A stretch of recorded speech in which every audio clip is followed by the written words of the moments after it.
मनुष्य धन से सुख नहीं पा सकता है, धन से सामान पा सकता है। धन से मकान बना सकते हो लेकिन मकान में शांति नहीं पा सकते हो। धन से बेड खरीद सकते हो लेकिन धन से निश्चिंत नींद नहीं खरीद सकते हो। धन से भोजन खरीद सकते हो लेकिन भूख नहीं खरीद सकते हो। और धन से कलम खरीद सकते हो पर लिखने की कला नहीं खरीद सकते हो। धन से माइक खरीद सकते हो पर बोलने की कला नहीं खरीद सकते हो। धन भी अधूरा है, जो बिना धन के मिलता है वो सत्संग से मिल जाता है।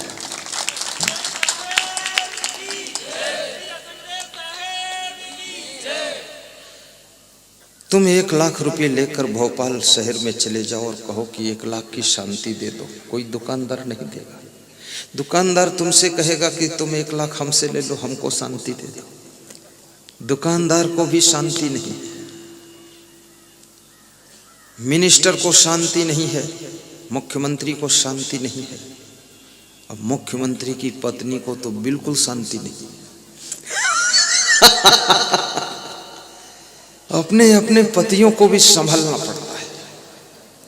इस दुनिया में ये मत सोचना ट्रैक्टर ट्राली जीप कार मकान सामान गद्दा रजाई संभाल लो हो गया। अरे तुम्हारा पति गदर फंड में चला जाएगा। उसको भी संभालना पड़ेगा और अपनी पत्नी को भी संभालना पड़ेगा, नहीं तो नाम की पत्नी रह जाएगी, वास्तविक तो किसी दूसरे की हो जाएगी। भगवान राम अपनी पत्नी को नहीं सुरक्षा कर पाए तो लंका पहुंच गए।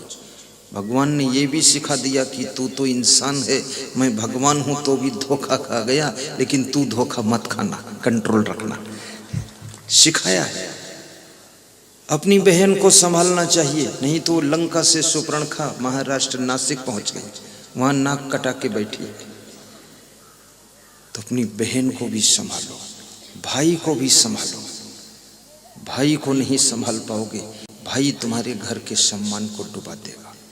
अपने शिष्य को भी संभालो, नहीं तो शिष्य डुबा देगा पूरा सिस्टम। और गुरु को भी संभालो, कितने गुरु डूब गए। घर को संभालना लेकिन घर वालों को भी संभालना।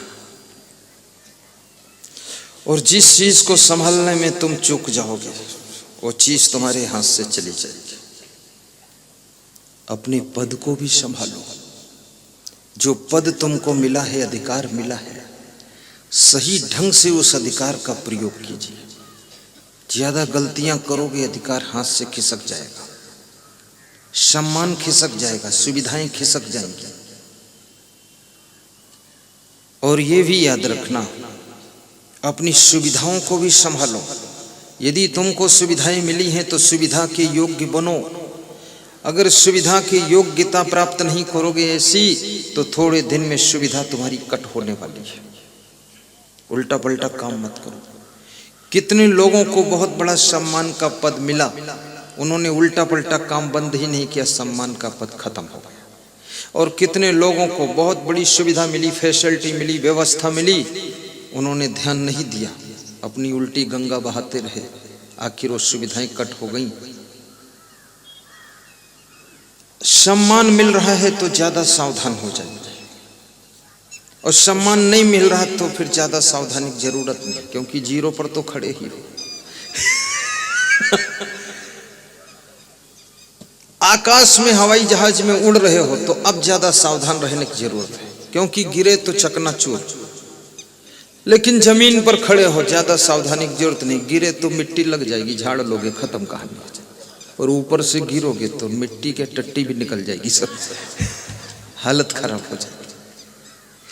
इसलिए कहते हैं जो जितनी ऊंचाई को छू रहा है उसको उतना सावधान रहना चाहिए। और ये भी याद रखना, इस दुनिया के अंदर सम्मान को प्राप्त करना भी कोई छोटी बात नहीं है। एक पॉइंट अगर आपका वीक है तो आपका सम्मान खिसक जाएगा, और सभी पॉइंट कंप्लीट है तो आपका सम्मान सुरक्षित रहेगा। इसलिए अपनी वाणी पर भी ध्यान दीजिए, कर्म पर भी ध्यान दीजिए, स्वभाव पर भी ध्यान दीजिए, चरित्र पर ध्यान दीजिए, विचारों पर ध्यान दीजिए, व्यवहार पर ध्यान दीजिए और अपने स्वभाव पर भी ध्यान दीजिए कि मेरा स्वभाव कैसा है और कैसा होना चाहिए, मेरी वाणी कैसी और कैसी होनी चाहिए, मेरे कर्म कैसे और कैसे होने चाहिए और मेरा व्यवहार कैसा हो कैसा होना चाहिए। ये बात का अगर आप दिन रात चिंतन कर रहे हो तो तुम्हारा सम्मान रोज रोज बढ़ता चला जाएगा।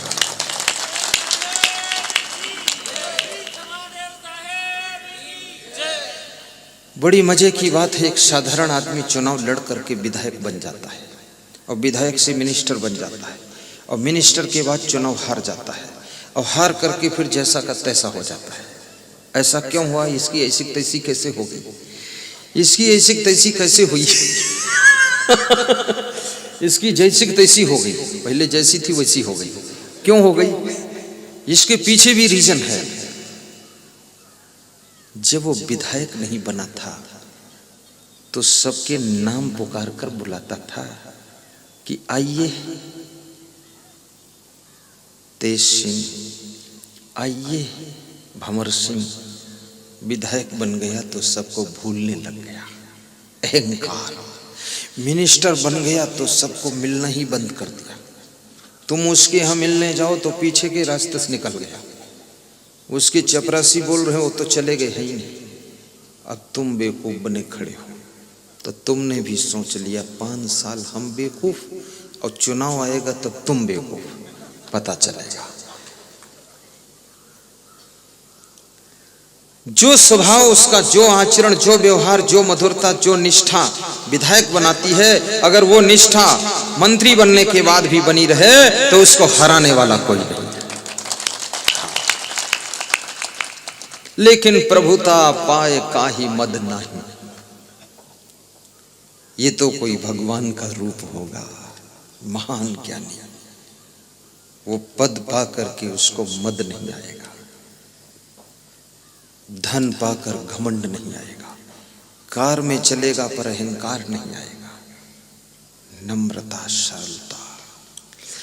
और याद रखना,